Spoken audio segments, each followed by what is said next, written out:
মনে রাখবেন, আমল করতে হবে তিনটা বিষয় খেয়াল রেখে। কয়টা বিষয় ভাই? আমল করতে হবে তিনটা বিষয় খেয়াল রেখে। এক, আমল করতে হবে একমাত্র আল্লাহ পাকের সন্তুষ্টির জন্য।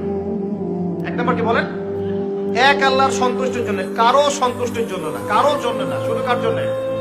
দলিল হচ্ছে ইন্নাস সালাতি ওয়া নুসুকি ওয়া মাহইয়ায়া ওয়া মামাতি লিল্লাহি রাব্বিল আলামিন ফাসাল্লি লিরাব্বিকা ওয়ানহার। দুই, আমল হতে হবে একমাত্র নবী সাল্লাল্লাহু আলাইহি ওয়াসাল্লামের সুন্নাত মোতাবেক। কার সুন্নাত মোতাবেক? নবী এবং সাহাবীদের সুন্নতের সাথে মেলে না, সেই আমল করা যাবে না।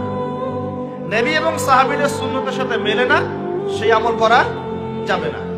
তিন নাম, আমলটা যত সুন্দরী মনে হোক, আমলটা যত সুন্দরী মনে হোক আর যত মানুষই করুক, যত মজাদার মনে হোক না কেন, নবী করেন নাই, সাহাবীদের থেকে প্রমাণ নাই, আমল করবো না। করলে বেদাত হয়ে যাবে। কি হবে? বেদাত হয়ে যাবে। আর তিন নাম্বার হচ্ছে, আমলগুলো করার আগে অবশ্যই আপনার রিজিকটাকে হালাল করতে হবে। কি করতে ভাই?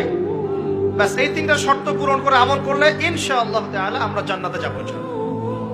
ইনশাআল্লাহ আমরা আশাবাদী, আল্লাহ পাক আমাদেরকে জান্নাত দিবেন ইনশাআল্লাহ।